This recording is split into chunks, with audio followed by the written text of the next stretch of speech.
कांग्रेस के पूर्व अध्यक्ष राहुल गांधी ने सोमवार को किसानों के आंदोलन को लेकर पीएम मोदी पर जमकर निशाना साधा। राहुल ने कहा कि पीएम मोदी कृषि कानूनों के जरिए खेती को बर्बाद करते हुए इसे उद्योगपतियों के हाथों में सौंपना चाहते हैं। तमिलनाडु के करूर में राहुल गांधी ने कहा कि प्रधानमंत्री नरेंद्र मोदी देश के किसानों पर हमला कर रहे हैं। वे 3 कृषि कानून लेकर आए हैं जो कि खेती को बर्बाद करते हुए इसे 2 से 3 उद्योगपतियों के हाथों में सौंप देंगे। एक कानून साफ तौर पर यह कहता है कि किसान अपनी फसल की रक्षा के लिए कोर्ट भी नहीं जा सकते हैं। राहुल ने कहा, अगर हम देश की तरफ देखें और ये देखें कि पिछले 6 सालों में पीएम ने क्या किया है, तो हम कमजोर और बंटा हुआ भारत देखेंगे। एक ऐसा भारत जहां बीजेपी और आरएसएस अपनी विचारधारा से देश में नफरत फैलाना चाहते हैं। कृषि कानूनों के खिलाफ दिल्ली की सीमाओं पर प्रदर्शन कर रहे किसानों के आंदोलन की धमक अब पूरे देश में फैलती जा रही है। दिल्ली के बाद अब महाराष्ट्र में भी किसानों के बड़े जत्थे ने मुंबई के आजाद मैदान में हल्ला बोला।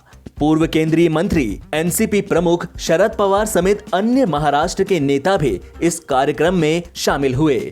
किसानों के बीच पहुंचे शरद पवार ने राज्यपाल भगत सिंह कोश्यारी पर जमकर हमला बोला। एनसीपी चीफ शरद पवार ने कहा कि देश में शांतिपूर्ण तरीके से किसानों का आंदोलन चल रहा है। राज्यपाल के पास कंगना रनौत से मिलने का वक्त है, लेकिन आंदोलन कर रहे किसानों से मिलने का वक्त नहीं है।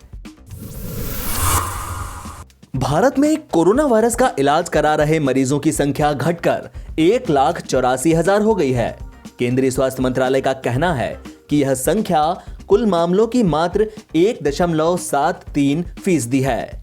मंत्रालय ने सोमवार को बताया कि देश में संक्रमण का इलाज करा रहे कुल मरीजों में से 64.71% से ज्यादा केरल और महाराष्ट्र में है। इलाज करा रहे कुल मरीजों में से केरल में 39.7% और महाराष्ट्र में 25% हैं।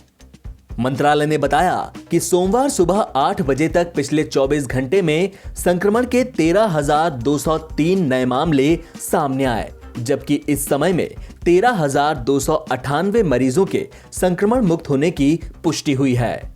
इसके बाद संक्रमण का इलाज करा रहे मरीजों की संख्या 1,84,182 हो गई। कोरोना कैपिटल रही मुंबई सबसे पहले कोरोना मुक्त होने की दिशा में तेजी से आगे बढ़ रही है। कोरोना को मात देने के लिए मुंबई में बड़े पैमाने पर वैक्सीनेशन जारी है। वहीं बीएमसी के प्रयासों से मुंबई में काफी हद तक कोरोना पर काबू पा लिया गया है।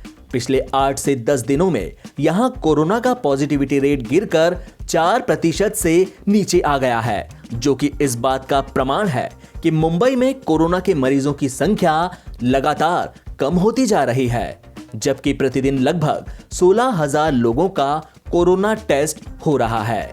मुंबई में किस हद तक कोरोना पर काबू पा लिया गया है, इसका सबसे बड़ा उदाहरण डबलिंग रेट है। मुंबई में कोरोना का डबलिंग रेट 481 दिन तक पहुंच गया है, जबकि ग्रोथ रेट 0.21% पर है। बीएमसी के अतिरिक्त आयुक्त सुरेश काकानी ने कहा कि ओवरऑल कोरोना की बात करें तो स्थिति ही नहीं, कोरोना भी काबू में है। भारत के 72वें गणतंत्र दिवस से एक दिन पहले रक्षा मंत्री राजनाथ सिंह ने वीरता पुरस्कारों के लिए संशोधित ऑनलाइन पोर्टल लॉन्च किया। देश भर के सैनिक स्कूलों के बच्चों को संबोधित करते हुए राजनाथ सिंह ने वीरता पुरस्कारों को लेकर अहम जानकारी शेयर की।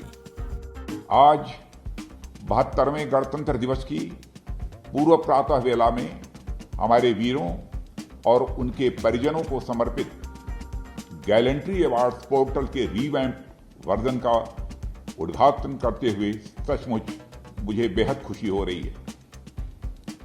देश के लिए अपना सर्वस्व बलिदान कर देने वाले वीर सपूतों की स्मृतियां हमारी सचमुच यह अनमोल विरासत है।